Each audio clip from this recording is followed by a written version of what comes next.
आज के इस वीडियो में हम डिस्कस करेंगे दो ऐसी कंपनियां जो पिछले एक साल में हर एक इन्वेस्टर हो या फिर ट्रेडर हो उनके रडार पर रही है, प्लस न्यूज़ में भी रही है। न्यूज़ का जो पर्पस है या फिर न्यूज़ का जो मुद्दा है, टॉपिक है, वो अलग अलग था लेकिन रही है। समझने की कोशिश करते हैं। पहली कंपनी है जीएमएम फॉडलर। यहाँ पे हम ये सारी बात नहीं करेंगे जीएमएम से जीएमएम फॉडलर कैसे बना, इनके पास इन्होंने किस तरह से एक्वायर किया था फॉडलर ग्रुप को, क्योंकि वो ऑलरेडी हम पिछले वीडियोज़ में कवर कर चुके हैं। यहाँ पर हम कंपेयर करने वाले हैं, समझने वाले हैं, वैल्यूएशन समझने वाले हैं। तो सबसे पहले बड़े बेसिक वे में समझ लेते हैं जो जीएमएम फॉडलर के बारे में नहीं जानते हैं। जीएमएम फॉडलर जो काम करती है, यानी मैन्युफैक्चरर है एक। क्या मैन्युफैक्चर करती है? Glass line equipment. ये वो चीज़ मैन्युफैक्चर करती है और जो ये बनाती है ये यूज़ होते हैं फार्मास्यूटिकल एंड केमिकल इंडस्ट्री में यूज़ होते हैं ये सारी चीज़ें। इसके अलावा अगर हम बात करें इसी का यानी जीएमएम फॉडलर का जो मार्केट शेयर है किसमें, glass line equipment in India में जो बनाती है 50% इनके पास है, यानी मेजॉरिटी इन्हीं के पास है। कुछ इस तरह से आप इसको समझ सकते हैं। ज़रा ध्यान से समझिएगा, ग्लास लाइन इक्विपमेंट ये बनाती है और इनके पास ही इंडिया में 50% का मार्केट शेयर है। दूसरी जो कंपनी है न्यूज़ में रही है और दूसरे हम जो बात कर रहे हैं रडार पर रही है, वो है एचएलई ग्लासकोट। एचएलई ग्लासकोट की बात करें, ये भी सेम इंडस्ट्री में काम करती है जहाँ पर जीएमएम फॉडलर काम करती है। ये क्या कंपनी काम करती है? मैन्युफैक्चर एंड सेल करती है। यहाँ पर आप चीज़ों को पढ़ पाएंगे। अगेन ग्लास लाइन इक्विपमेंट, ये एक चीज़ बनाती है, बेचती भी है, यानी सेल भी करती है। इसके अलावा अगर बात एंड देयर इज एंड, ये क्या इनका दूसरा जो काम है जिसको बनाते हैं फिल्टर्स एंड ड्रायर्स, ये इक्विपमेंट फॉर वेरियस इंडस्ट्री, ये इनका दूसरा काम है, जहाँ से इनको रेवेन्यू भी आता है। अब अगर हम बात करें सबसे पहले इसका, यानी जो ग्लास लाइन इक्विपमेंट जो जीएमएम फॉडलर भी बनाती है और जिसमें उसका मार्केट शेयर है, तो यहाँ पे पहले हम बात कर लेते हैं। यहाँ से ग्लास लाइन इक्विपमेंट डिवीजन से इसको जो रेवेन्यू आता है 43% आता है किसकी, चलो एचएलई ग्लासकोट को। साथ ही में ये इंडिया सेकंड लार्जेस्ट प्लेयर हो जाती है, क्योंकि फर्स्ट तो जीएमएम हो गई है एंड सेकंड ये हो जाती है डोमेस्टिक मार्केट में। इसके पास कितना मार्केट शेयर है? 30% मार्केट शेयर है। किस फील्ड में? इसका जो पहला बिजनेस है ग्लास लाइन इक्विपमेंट, वो आपने यहाँ देखा। इतना आप समझ गए। अब बात करते हैं दूसरा बिजनेस, फिल्टर। अगर हम आते फिल्टर्स एंड ड्रायर्स इक्विपमेंट, ये भी बनाती है ना बहुत सारे इंडस्ट्रीज़ के लिए। वहाँ अगर हम बात करें, वहाँ से इसको रेवेन्यू आता है 57% का रेवेन्यू आता है। दूसरी बात करें, यही चीज़ जो इसका दूसरा बिजनेस है, इसमें ये मार्केट लीडर है और इसके पास 60% का मार्केट शेयर है। तो आप समझ गए, दो प्रोडक्ट ये बनाती है, एक प्रोडक्ट में ये भी मार्केट लीडर है और दूसरे में जीएमएम है। तो आप समझ पा रहे होंगे इन दोनों का बिजनेस मॉडल को। आगे अगर हम बात करें ग्लास लाइन इक्विपमेंट, तो अभी समझ गए इसके कौन से क्लाइंट है। जो यहाँ पे एक लाइन लिखी हुई है कि various industry in the country, तो कौन से वो हैं? अगर हम बात करें क्लाइंट, यूपीएल, बेयर क्रॉप, ये आप जानते होंगे लिस्टेड कंपनी है। सन फार्मा हो गई, Atul, GSK, BASF, pi industry, SRF, Zydus, doctor Reddy, and ये सारे वो कंपनीज आप जानते हैं। आई एम श्योर आप इनको जानते हैं क्योंकि ये कंपनी लिस्टेड है। इसके अलावा अगर हम बात करें टॉप 10 जिनके कस्टमर हैं, जरा ध्यान से समझिएगा, आखिरी लाइन, टॉप 10 जो कस्टमर है of the company account for 40 to 50% का टोटल जो रेवेन्यू आता है, यानी कंपनी के बाद जो 100% का रेवेन्यू आता है टोटल जहाँ से भी आता है, उसमें से 50% जो रेवेन्यू आता है वो टॉप 10 से ही आता है, बाकी जो बचते हैं उनसे आता है। यानी कि जो इनके क्लाइंट हैं मेजरली बिजनेस वहीं से आ रहे टॉप के हैं। यहाँ तक आप समझ गए। अब हम बात करते हैं इन्वेस्टर को क्या दिया।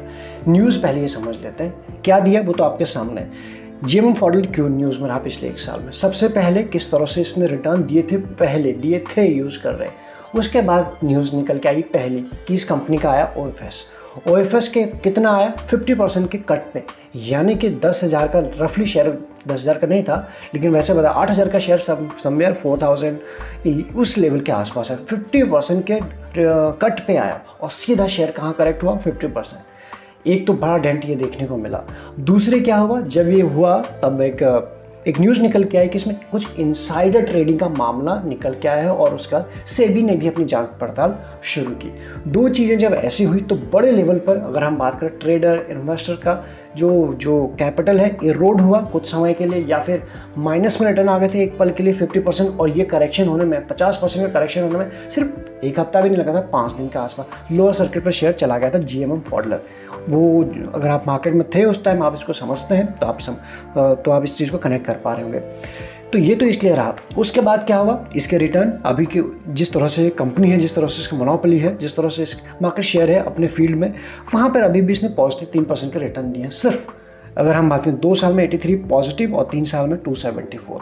तो ये तो रही जेएमएम फ्रॉडलर के हाथ। अदरवाइज अगर ये इंसिडेंट नहीं हुआ होता तो ये रिटर्न हमको ऐसे देखने को नहीं मिलते। यहाँ पर शायद ही हमें 100 या 100 से ऊपर ही देखने को मिलता है। अब बात करते हैं HLA ग्लासकोट। इसने दिए एक साल में 135% के रिटर्न। अभी ये शेयर कहाँ है, अगर आप इसको देखोगे 4000 से भी ऊपर ट्रेड हो रहा है, लेकिन 2017 में कहाँ था, 250 रुपया।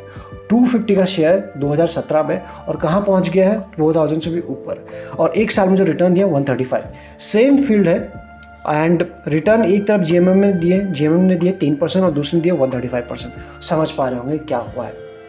एक भागता रहा और एक तो खुद ही भाग रहा था, सेम फील्ड में काम करता था, प्लस यानी HLA की बात करें, दूसरे की जो नेगेटिव खबर थी वो तो यानी जो जेएमएम की जो नेगेटिव खबर है, एक तो OFS एंड दूसरा इनसाइडर ट्रेडिंग का मामला, उसके वजह से सारे इन्वेस्टर सारे ट्रेडर किस तरफ झुके, HLA ग्लासकोट की तरफ। तो इसमें और भी ज़्यादा तेज़ होगी, यानी उसकी नेगेटिव खबर इसके लिए पॉजिटिव हो गई और रिटर्न उसने शानदार दे दिया। तो ये तो रही इन दोनों की न्यूज़ और रिटर्न।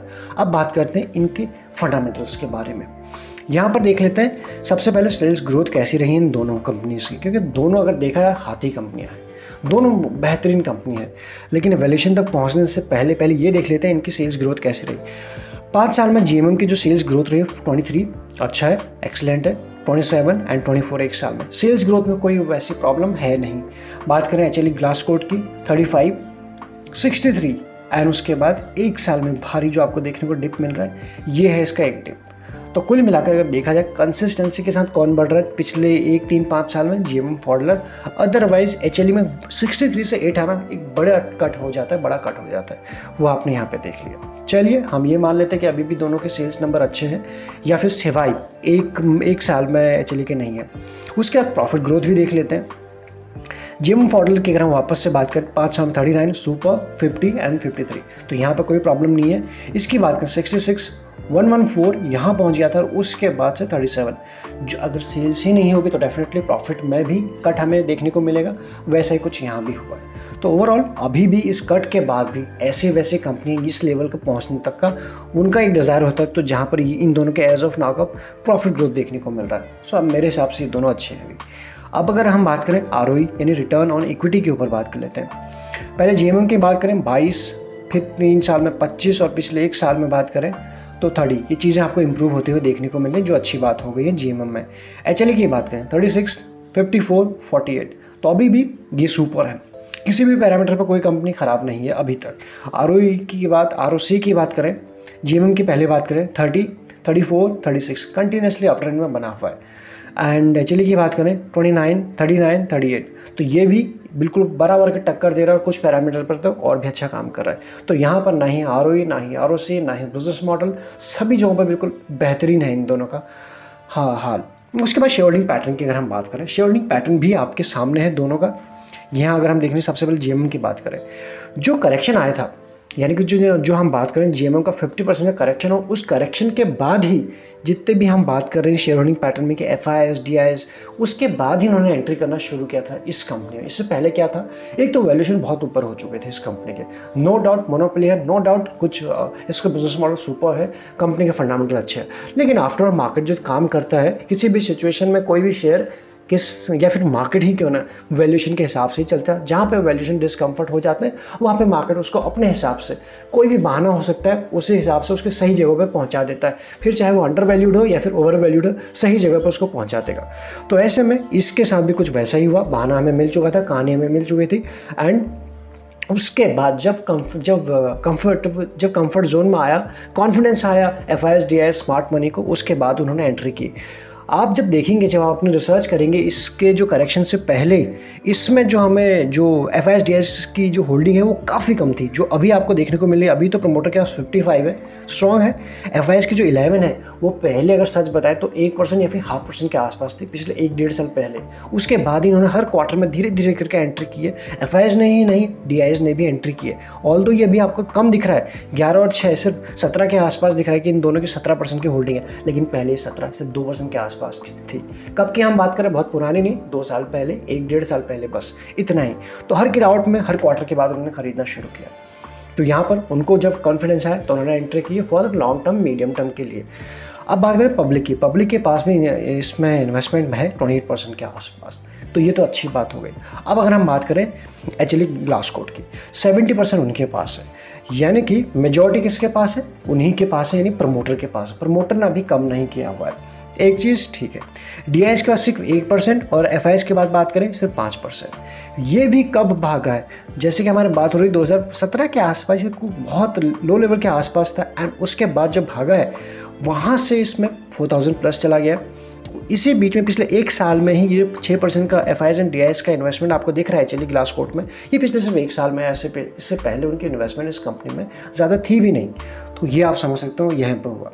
अब बात करें पब्लिक का भी इंटरेस्ट बना हुआ है, तो कुल मिला के GMM और दोनों एक ही बिजनेस में अच्छे फंडामेंटल हैं। एक पिछले एक साल में एक बढ़ा ऊपर की तरफ और एक बढ़ा बिल्कुल नीचे की तरफ, और अभी कहाँ पे इनकी सिचुएशन है, एक ऊपर ही है, यानी कि बिल्कुल एक अच्छे प्राइस पर है, और दूसरा अभी जिस लेवल से जहाँ तक गिरा था वहाँ से कोई अच्छे रिटर्न दे ही नहीं पाया, तो अभी भी कंसोलिडेशन ही चल रहा है, जिगजैग के फॉर्म में ही आगे मूव कर रहा है। तो ये है इनकी करंट सिचुएशन। अब हम आगे बढ़े, अगर आपके पास डीमैट अकाउंट नहीं है, डिस्क्रिप्शन में आपको लिंक्स मिल जाएंगे जिसके साथ भी आप कंफर्टेबल हैं अकाउंट ओपन करा सकते हैं। अदरवाइज लगे यूजफुल तो आप ज्वाइन बटन भी कंसीडर कर सकते हैं फॉर एक्स्ट्रा लर्निंग के लिए।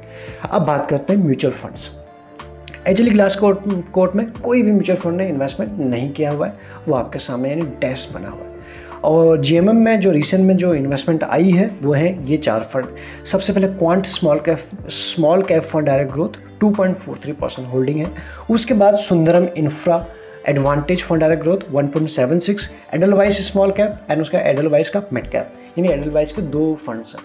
तो ये हैं 4 फंड। तो एज ऑफ नाउ सिर्फ प्रमोटर के पास ही है HLE में, अदरवाइज तो बाकी को और कोई उसे पुश कर नहीं रहा है। तो ये एक चीज़ हो गई। अब हम बात करते हैं डेट। दोनों के पास डेट है, कोई भी डेट फ्री नहीं है, वो भी आप देख लीजिए। 0.29 डेट है HLE के GMM के पास, यानी कि इससे कम है, और इसके बाद 0.63 है, 0.50 से ऊपर पहुंचा है। ये है दोनों की हालत एज ऑफ नाउ, ठीक है। दोनों अपने अपने एक फील्ड में मार्केट लीडर है।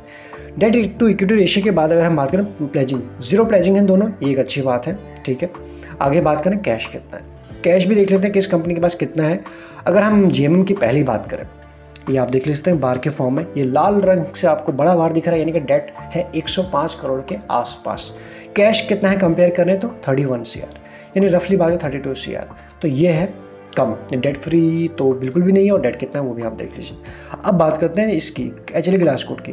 इसके पास में 91 CR के आसपास, रफली बात करें उसी लेवल के आसपास का है, यानी कि डेट और कैश करें इससे और भी कम है, 19 के आसपास। तो ये है इन दोनों का हाल अभी का। अब इतने रिटर्न के बाद, इतने बढ़ने के बाद और इतने गिरने के बाद, ये चीज़ ज़रा आप देख लीजिए इनके वैल्यूएशन क्या बोलते हैं। वैल्यूएशन के हिसाब से सबसे पहले हम देखने की कोशिश करते हैं मार्केट कैप।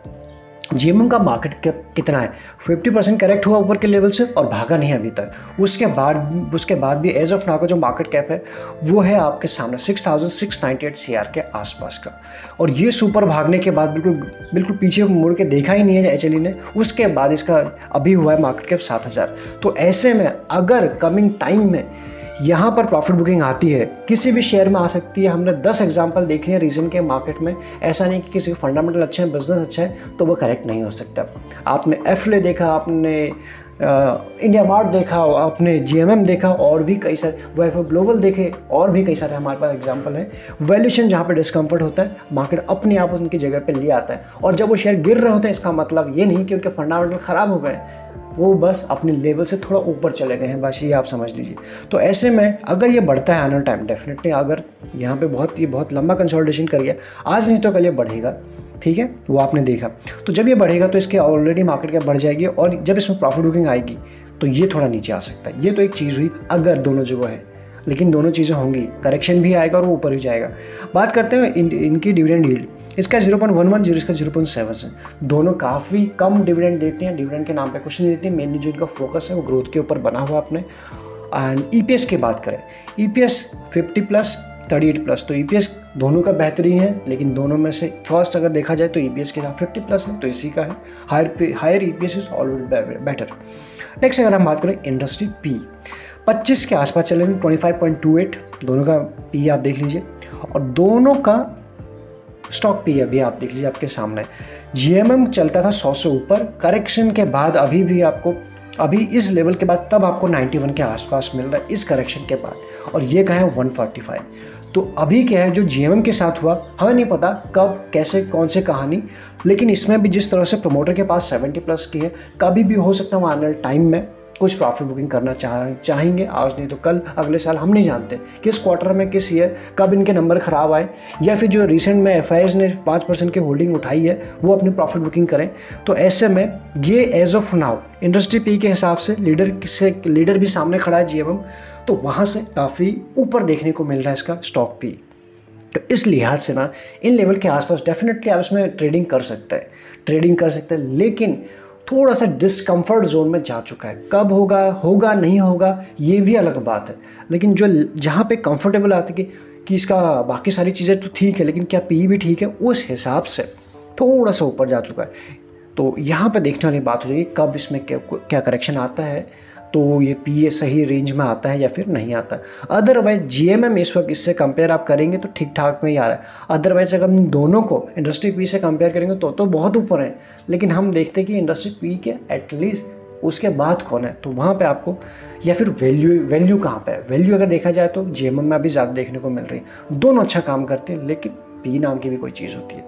आगे अगर हम बात करें डिलीवरी, यानी आखिरी ट्रेडिंग डे में 48% की डिलीवरी उठाई गई GMM में और 47 के आसपास इसमें उठाई गई है। तो दोनों में एक समान ही काम हो रहा है, एक समान इनका काम है, डिलीवरी भी कुछ ऐसी हुई है। बस एक कंसर्न जो दिखाई पड़ रहा है, इसके वैल्यूएशन थोड़ा सा ऊपर पहुंच गया। ऐसा नहीं है कि हायर अगर हम बात करें हायर पीस ऑलवेज बैड या फिर ओवर वैल्यूड हो चुका है। प्रीमियम पर भी चलते हैं, लेकिन इतना प्रीमियम में नहीं कि वो थोड़ा सा ऊपर चले जाए। तो इसके लिए आने वाले टाइम में, आने वाले क्वार्टर में इसके ऊपर डेफिनेटली नज़र होनी चाहिए। ट्रेडिंग कर सकते हैं, वो ज़रूर देख सकते हैं।